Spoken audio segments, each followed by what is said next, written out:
अभी जो बीपीएससी का जो एग्ज़ाम होगा टीआरई का, उसमें पॉलिटिकल साइंस का रोल बहुत ही महत्वपूर्ण रहेगा। उसमें राजनीति विज्ञान जो क्लास 9th का है उसका एक चैप्टर है लोकतांत्रिक अधिकार, जो कि अध्याय 5 में है। उसका जो कुछ इम्पोर्टेंट बात है वो बताने जा रहे हैं। याद करने योग्य बातें हैं, देखिए क्या है। अधिकार लोगों के तार्किक दावे हैं। अधिकार क्या है? लोग का तार्किक दावा है। इन्हें समाज से स्वीकृति और अदालत द्वारा मान्यता मिली होती है। अधिकार को क्या है? अदालत द्वारा मान्यता मिला रहता है। लोकतंत्र की स्थापना के लिए अधिकारों का होना जरूरी है। लोकतंत्र का स्थापना होगा उसके लिए अधिकार क्या है? जरूरी है। भारत में हर नागरिक को लोकतांत्रिक 6 मौलिक अधिकार है। अपने यहाँ जो है हर एक नागरिक को 6 मौलिक अधिकार दिया गया है।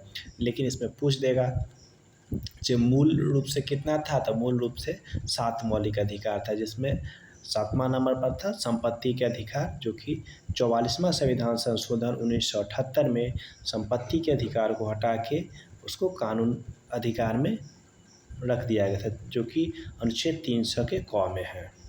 अब देखिए कौन कौन अधिकार है। समानता का अधिकार, जो कि अनुच्छेद 14 से 18 है। स्वतंत्रता का अधिकार अनुच्छेद 19 से 22 है। शोषण के विरुद्ध अधिकार अनुच्छेद 23 से 24 है।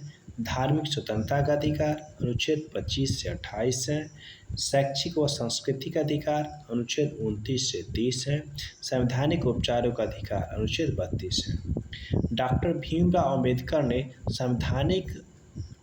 संवैधानिक उपचार के अधिकार को हमारे संविधान की आत्मा और हृदय कहा था।